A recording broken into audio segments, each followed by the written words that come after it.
Yeah, that's how you make commission, Corey. Watch closely as the supposed boss, Rick Harrison, attempts to assert dominance, only to be psychologically dismantled by a true apex predator, Chumley. Yeah, You didn't even want me to sell that. I did make a good deal. you got lucky. I was born lucky. I didn't get lucky. What's up? Why is my sword out here?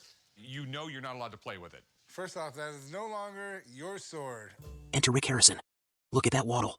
His cortisol levels are spiking. He tries to initiate a dominance sequence by asking about his sword. In response, in one sentence, Chumley stripped Rick of his property rights and his dignity. Rick's jaw goes slack. His brain is buffering. This is the face of a man who has lost control of his pride. He asks, why is my sword out here? He's trying to gatekeep a piece of steel that Chumley has already mentally and physically conquered. Rick thinks he's the boss. Chumley knows Rick is just the inventory manager for the alphas, spoils. Chumley effectively deletes Rick's status in real time. I sold it. What do you mean you sold my sword? Rick, first off, we got to get over this ownership thing. It's not yours anymore. Rick tries to argue.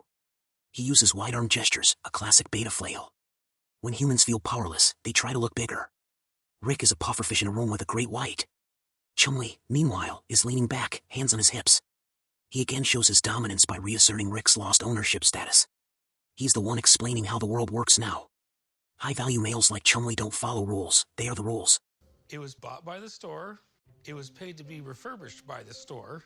This store sold the sword for $30,000, plus an additional $30,000 worth of stuff. Corey realizes the hierarchy has flipped. He sees Rick getting absolutely decimated and makes a split-second calculation. If I don't side with the apex, I'm next on the list for a psychological lobotomy. He chimes in with, it was bought by the store. It was paid to be refurbished by the store. Look at his eyes. That's the look of a man negotiating for his life. He isn't talking to Rick but Chumley. By echoing Chumley's points, Corey is performing a subordinate ritual. He's essentially saying, please, great chum, do not turn your sights on me. I am but a humble scribe to your dominance. Is the customer still here? Yeah, why don't you go tell him you can't buy it? I will. See if you can kick his ass for it. Hey, Rick, bring me my commission back. Notice Corey's aversion to eye contact with Chumley. It's a defense mechanism used by lower-tier primates to signal they aren't a threat to the troop leader. Corey knows that if he doesn't join in on the Rick shaming, Chumley might decide to career mog him into oblivion. Chumley sends Rick to go deal with Dana White. He is literally pimping out his own boss to go do the dirty work. Chumley knows Dana White could fold Rick like a lawn chair. He's sending Rick to a physical and social slaughterhouse just for the pure amusement of the Sigma.